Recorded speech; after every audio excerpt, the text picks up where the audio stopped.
मेरा नाम सुधा है। मैं एक गरीब परिवार से ताल्लुक़ रखती हूँ। मेरे घर में मेरे अलावा मेरे माता पिता और मेरे 2 भाई बहन थे। मैं घर की सबसे बड़ी बेटी हूँ। मेरे दोनों भाई बहन मुझसे छोटे हैं। पिताजी इतना कमा लेते थे कि हमारे घर का गुजारा हो जाता था। हम तीनों बहन भाई पढ़ रहे थे, मगर हमारी उम्र बढ़ने के साथ साथ हमारे खर्च भी बढ़ते जा रहे थे। जैसे जैसे समय बीतता जा रहा है, महंगाई भी बढ़ती जा रही है, जिसकी वजह से पिताजी की कमाई के पैसे खर्च के हिसाब से कम पड़ने लगे थे, जिसकी वजह से हमारे घर में परेशानियां आती जा रही थी। मुझे पढ़ने का बहुत शौक था, लेकिन घर में जब से पैसों की तंगी होने लगी थी, मेरे पिताजी का कहना था कि हम पढ़ाई छोड़ दें और घर पर बैठें, लेकिन मैं उनकी बात मानने को कभी तैयार ही नहीं होती थी। मेरी छोटी बहन, जिसका नाम जानवी था, वो तो इतनी इंटेलिजेंट भी नहीं थी, लेकिन फिर भी वो अच्छे नंबरों से पास हो जाती थी। वो तो बस अपनी पढ़ाई इसलिए कर रही थी क्योंकि उसको लगता था कि उसकी अभी पढ़ाई की उम्र है और काम नहीं है, तो इससे अच्छा है वो पढ़ाई ही कर ले। लेकिन घर में परेशानी देखते हुए उसने सबसे पहले अपना कॉलेज जाना बंद कर दिया था, जिसकी वजह से मेरे माँ बाप ने उसे बहुत सराहा था कि उनकी बेटी को उनके हालात का अच्छे से पता है, जिसकी वजह से वो बिना जिद किए अपनी पढ़ाई को आसानी से छोड़ बैठी है। मुझे पता था मेरे माँ बाप ये बातें सिर्फ मुझे सुनाने के लिए कह रहे हैं, लेकिन मैं ऐसी बातें एक कान से सुनकर दूसरे कान से निकाल दिया करती थी। मेरी छोटी बहन जानवी अपनी तारीफ पर बहुत खुश हुआ करती थी, मेरे सामने बहुत इतराती थी, जिस पर मैं मुंह बनाकर उसे झिड़क दिया करती थी। मेरी बहन अपनी पढ़ाई छोड़ने के कुछ ही दिन घर में रही और वो जल्दी ही उस घर में रहते रहते बोर हो गई थी। वह तो सोचे हुए थी कि पढ़ाई छोड़कर घर में मजे करेगी, पर ऐसा कुछ भी नहीं हुआ था, बल्कि मम्मी उसे घर के कामों में लगाए रखती थी, जिनसे वो बहुत घबराती थी। अब अक्सर वो मेरे सामने कहती थी कि अब वो घर में एक काम वाली बाई बनकर रह गई है, जिस पर मैं उसे इतरा कर कहती थी कि कर लो मजे, तुम्हें ही तो पढ़ाई छोड़ने की जल्दी पड़ी थी। हम दोनों बहनें एक दूसरे को बहुत चिढ़ाते थे, लेकिन इसके बाद भी हम दोनों बहनों में बहुत प्यार था और हमारा छोटा भाई मम्मी पापा के साथ साथ हमारे लिए भी बहुत लाडला था। मेरी बहन दिल की बहुत अच्छी थी। उसने पापा को परेशानी में देखते हुए जल्दी से अपनी पढ़ाई छोड़ दी, लेकिन जब उसने देखा कि पापा की परेशानी इसी तरह बरकरार है, तो वो उसका हल ढूंढने लगी। उसे कोई और काम तो आता नहीं था, तो इसीलिए उसने किसी स्कूल में टीचर की नौकरी तलाश करना शुरू कर दिया, जिस पर मैंने उससे कहा कि तुम्हारी पढ़ाई छोड़ने का क्या फ़ायदा, तुम दोबारा से उसी रूटीन पर आ जाओगी। सुबह को जल्दी उठना, स्कूल जाना, दोपहर को थके हारे वापस आना।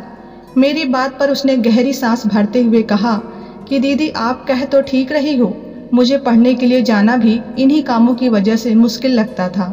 एक तो मैं घर में खाली रहकर बोर हो गई हूँ, ऊपर से घर के काम मेरा पीछा नहीं छोड़ते।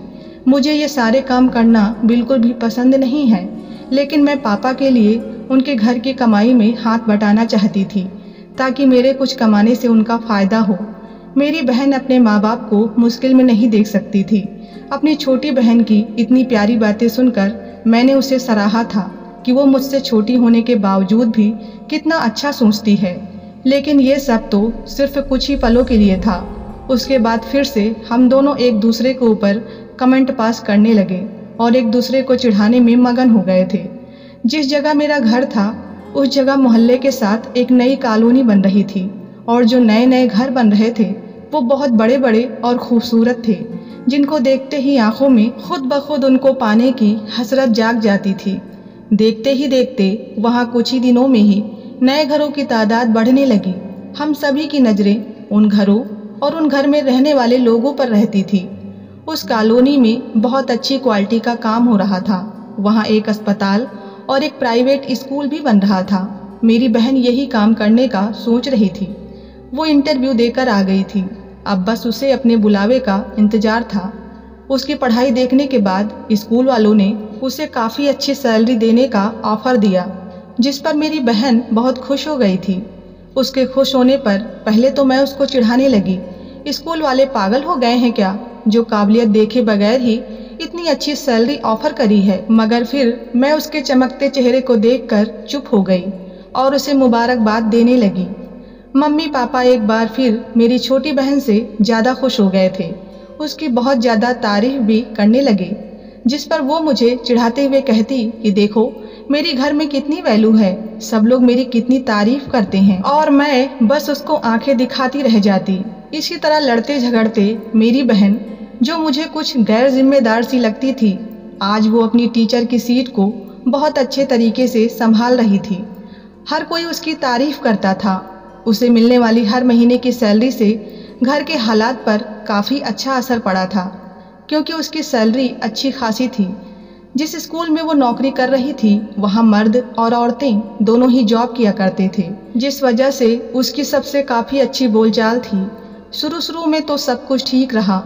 धीरे धीरे जानवी को इस काम की आदत होने लगी और वो बहुत खुश थी कि पढ़ने से ज़्यादा पढ़ाना आसान है।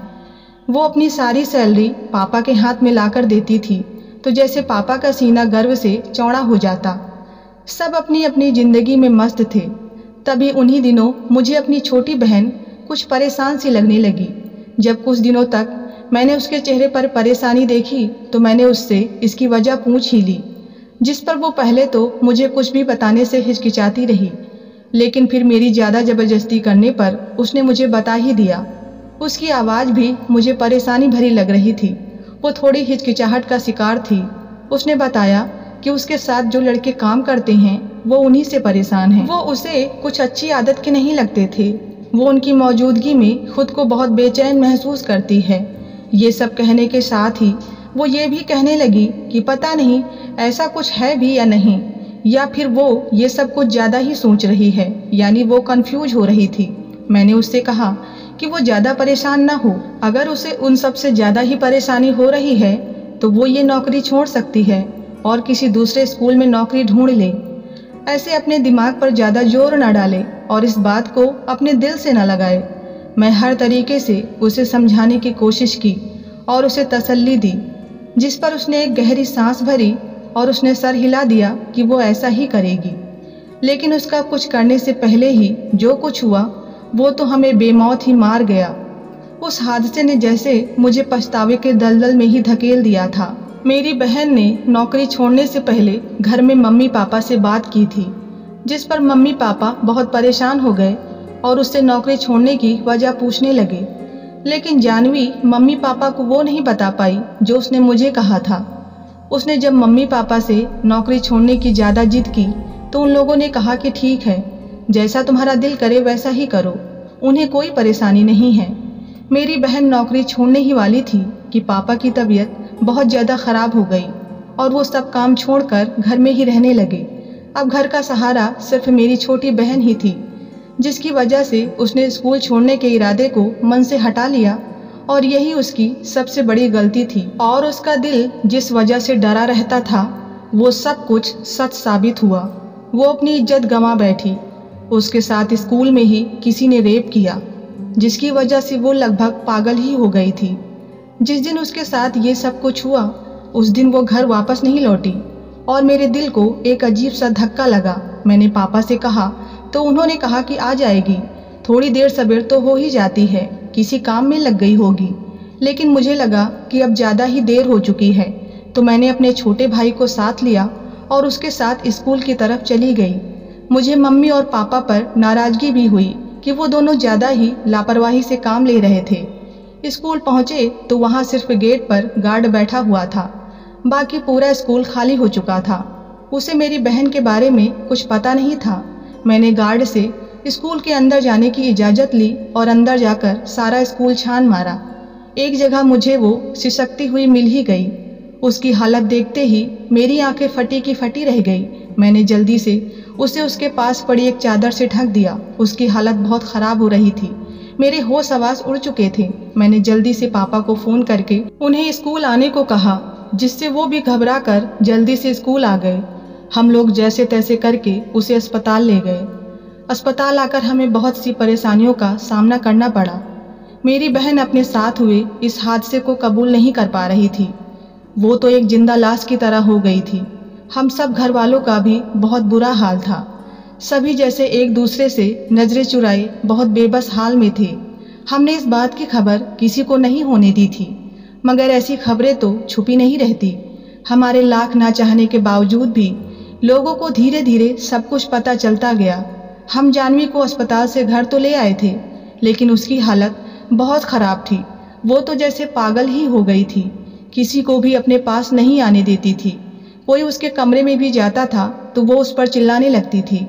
मैं उसकी इस हालत का जिम्मेदार अपने माँ बाप को समझती थी। मुझे अपने माँ बाप बहुत मतलबी और लालची महसूस हो रहे थे, जो पैसों के लालच में अपनी बेटी की इज्जत का सौदा कर बैठे थे। वो अपनी बेटी की परेशानी को महसूस ही नहीं कर सके थे। उसे जानबूझकर ऐसे दलदल में धकेल दिया था। जैसे जैसे आस पड़ोस के लोगों को मेरी बहन के साथ हुए हादसे के बारे में मालूम हो रहा था, वैसे ही लोगों की कड़वी बातें बढ़ने लगी।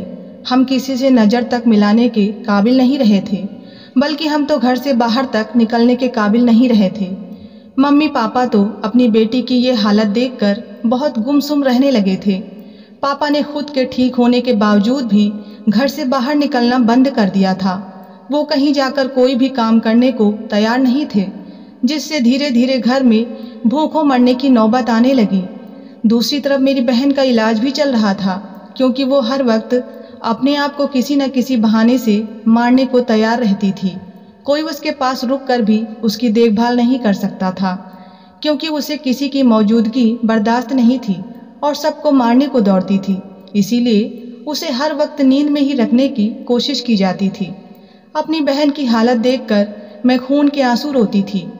कुछ दिन बाद जब मेरी बहन को डॉक्टर के पास लेकर जाना था, तो मैंने पापा को इस बारे में याद दिलाया कि जाह्नवी को आज डॉक्टर के पास लेकर जाना है। पापा मुझसे नज़रें चुराते हुए बोले कि अब वो डॉक्टर के पास उन्हें लेकर नहीं जाएंगे, वक्त गुजरने के साथ वो खुद ठीक हो जाएगी। मैंने उनकी बात सुनकर सर हिला दिया और कहा कि ठीक है, मैं उसे खुद डॉक्टर के यहाँ लेकर जाऊंगी। पापा आगे से मुझ पर गुस्सा करने लगे, लेकिन मैं जिद करके अपनी बहन को अस्पताल लेकर जाने लगी तो मम्मी भी मेरे साथ चलने लगी। मेरी बहन की हालत देखते ही उसे अस्पताल में एडमिट कर लिया गया। मेरी बहन किसी को भी नहीं पहचानती थी। मुझे तो ऐसा लगता था जैसे वक्त गुजरने के साथ साथ उसकी तबीयत में सुधार होने की बजाय और बिगाड़ ही होता जा रहा है। वो बहुत ज़्यादा डरी सहमी रहने लगी थी, जिससे मेरी परेशानी बढ़ती ही जा रही थी। मैं उस वक्त खुद को बहुत अकेला महसूस कर रही थी। मम्मी मेरे साथ तो थी, लेकिन मुझे ऐसा महसूस होता था जैसे वो अपनी बेटी की तकलीफ़ को वैसे महसूस नहीं कर पा रही जैसे मैं अपनी बहन को दर्द में देखकर तड़प रही हूँ। सोचती थी कि शायद सदमा इतना बड़ा है, ये सब उसी का रिएक्शन होगा। मेरी बहन घर के किसी भी मेंबर को देखती तो ज़ोर ज़ोर से चीखने लगती थी। उसको देखकर मेरी आंखों में आंसू आ जाते थे और मैं उसे अपने सीने से लगाकर तसल्ली भी नहीं दे पाती थी कि मैं उसके साथ हूँ और वो ठीक हो जाएगी तो हम दोनों मिलकर उसके मुजरिम को सजा देंगे। एक दिन अस्पताल के डॉक्टर ने मुझे अकेले में अपने केबिन में बुलाया और कहा कि तुम अगर अपनी बहन को बचाना चाहती हो तो उसे कहीं दूर ले जाओ या फिर कहीं उसे छुपा दो, ताकि किसी की इस पर नज़र न पड़े।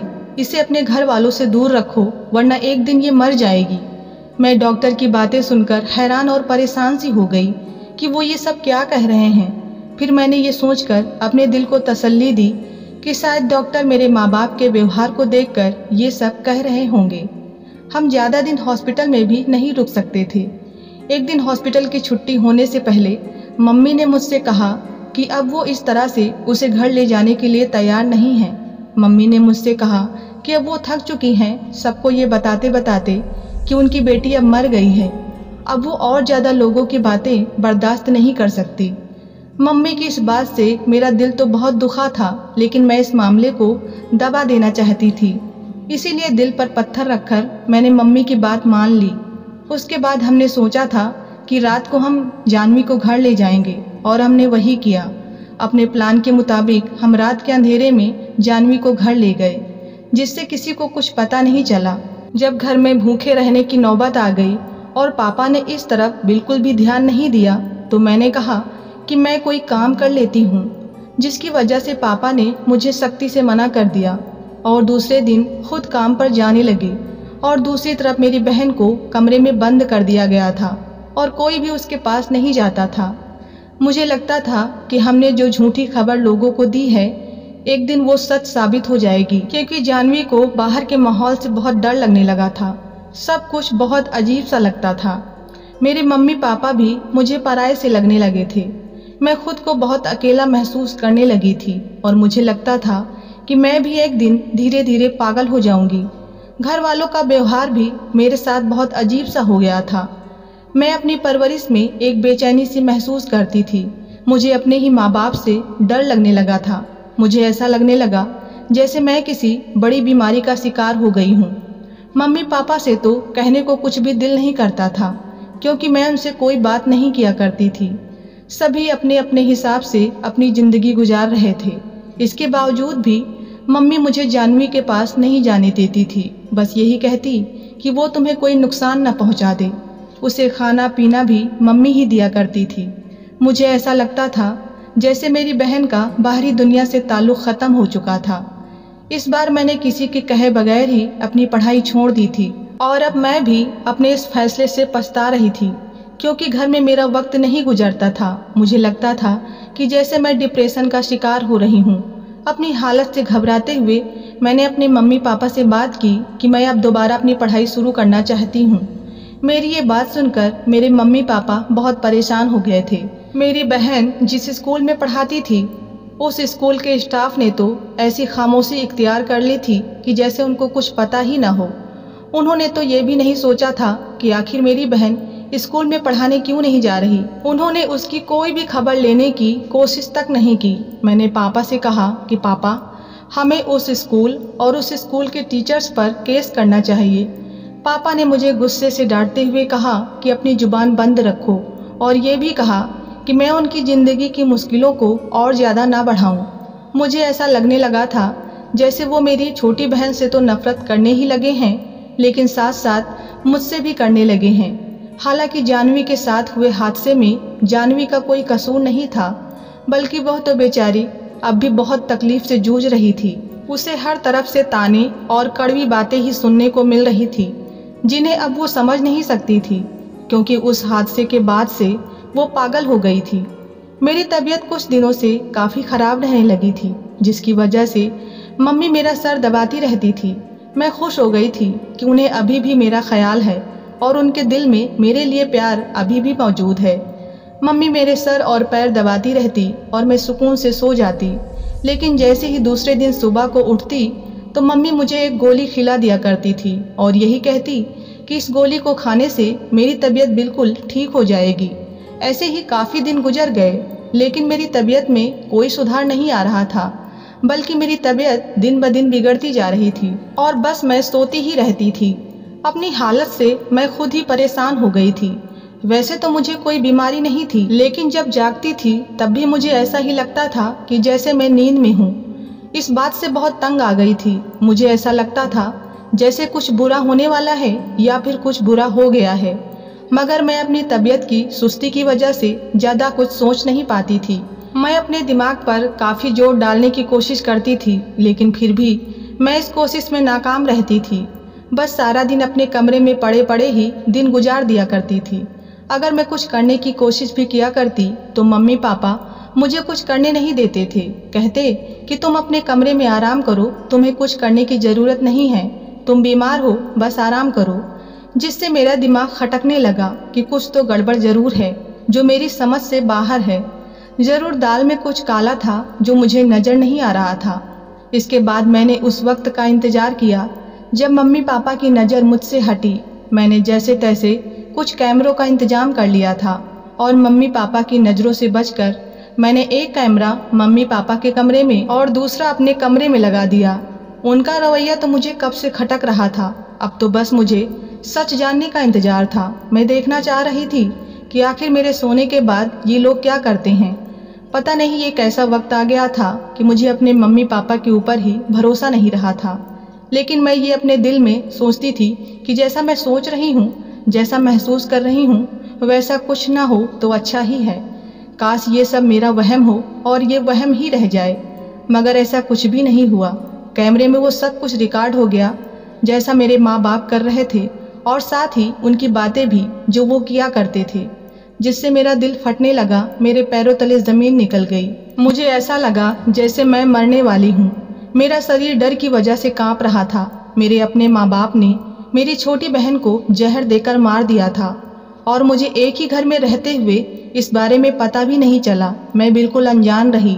वो मुझे भी इतना बेबस कर देना चाहते थे कि मैं भी बाहरी दुनिया से ताल्लुक़ ख़त्म कर दूं। मुझे अपने माँ बाप से ऐसे जुल्म की उम्मीद बिल्कुल भी नहीं थी। आखिर उन्होंने मेरी छोटी बहन को क्यों मारा? मुझे ऐसा लग रहा था जैसे ये सब सोच सोच कर मैं पागल हो जाऊंगी। इस भरी दुनिया में मैं अपने आप को अकेला महसूस कर रही थी। मैं अपने ही घर में खुद को अनजान महसूस कर रही थी। अब मुझे अपनी ही जान का खतरा था, वो भी किसी और से नहीं बल्कि अपने ही सगे माँ बाप से। मेरी आंखों से आंसू बहे जा रहे थे। मैंने खुद को अपने कमरे में बंद कर रखा था।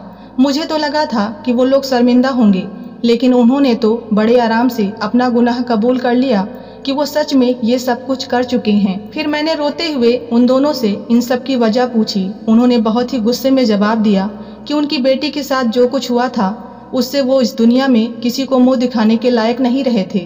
वो उसकी वजह से घर से बाहर निकलने से डरते थे। उसके बाद उन्हें मुझसे भी खतरा था कि मैं जानवी की तरह उनको किसी मुश्किल में न डाल दूं। इसीलिए वो दिन रात मुझे नशे की गोलियां दिया करते थे, जिसकी वजह से मैं सोती रहती थी ताकि मैं उनका काम खराब न कर दूं। वो अपनी बेटियों की वजह से सबके सामने नजरें नहीं उठा सकते थे। उनका इरादा अपनी दोनों बेटियों को ख़त्म कर देना था। वो बस अपने बेटे के साथ ही जिंदगी गुजारना चाहते थे। इससे पहले ही मुझे सब कुछ पता चल गया। मैंने उनसे कहा कि आप कैसे माँ बाप हैं? आपके सीने में दिल की जगह पत्थर है। आपकी बेटी के साथ अत्याचार हुआ, आप उसके अत्याचार का बदला लेने के बजाय उसकी ही जान के दुश्मन बन गए। और मेरे साथ तो ऐसा कुछ भी नहीं हुआ जैसा जानवी के साथ हुआ। फिर आप लोगों ने मेरे साथ ये सब कुछ क्यों किया? मुझे भी एक लड़की होने की वजह से आप मुझे इस जिंदगी से दूर कर रहे हैं। आप लोग तो माँ बाप कहलाने के लायक ही नहीं हो। आप दोनों हमारे दुश्मन हो। सबसे ज्यादा तो आप मेरी छोटी बहन के अपराधी हो। आप चाहते तो उसे एक नई जिंदगी दे सकते थे। डॉक्टर ने भी कहा था कि इसे कहीं दूर ले जाओ। उसे लेकर हम वहाँ चलते जहाँ हमें कोई नहीं जानता होता। वहाँ जाकर रह लेते, वहाँ जाकर एक नई जिंदगी शुरू करते, बल्कि उसे भी सब कुछ भुलाकर नई जिंदगी की तरफ लाते। वो बेचारी तो नौकरी छोड़ना चाहती थी, मगर फिर आपके लालच ने उसे नौकरी ना छोड़ने पर मजबूर कर दिया। पापा, आपने अपनी बीमारी का बहाना बनाया और अब अपने आप को मजबूर कहकर उसे ख़त्म कर दिया। अब मैं आप लोगों के साथ एक मिनट भी नहीं रहूँगी। मुझे कुछ बनना था और उन लोगों की सच्चाई सबके सामने लानी थी और अपनी बहन के मुजरिमों को भी सजा दिलवानी थी। अगर मेरे माँ बाप अपनी इज्जत की खातिर अपनी सगी बेटी को मार सकते हैं तो मैं भी उन्हीं की बेटी थी। मैं खुद को मजबूत करके रात के अंधेरे में अपने लिए रोशनी तलाश करने निकल पड़ी थी। मेरी एक दोस्त थी प्रिया, जो जर्नलिस्ट थी। उसके पति विकास एक वकील थे। मैंने उन दोनों को सारी बातें बताई। कुछ दिनों के प्रयास के बाद पुलिस का एक बड़ा सचल दल तैयार किया गया और उस स्कूल पर छापा मारा गया। सभी टीचर्स को गिरफ्तार करके उस स्कूल को हमेशा के लिए बंद कर दिया गया। इस अपराध की कड़ी में मेरे माँ बाप भी शामिल थे। उन्हें भी 10 साल की सजा हुई अपनी बेटी को जहर देकर मारने के जुर्म में। हालांकि इस बात को काफ़ी साल गुजर गए हैं, फिर भी मैं पूरी तरह से एक नॉर्मल ज़िंदगी में नहीं लौट पाई हूँ। अब मेरा भाई बड़ा हो गया है और वो मेरा बहुत ख्याल रखता है। आपके साथ भी कभी कोई ज्यादती हो या कुछ ऐसा महसूस हो तो उसे कभी अनदेखा न करें, वरना पछताने के सिवा कुछ नहीं बचता। यदि इस कहानी से आपने कुछ अच्छा सीखा हो तो कृपया कमेंट में ज़रूर बताएं और अपनी फैमिली और फ्रेंड्स में शेयर करें। धन्यवाद।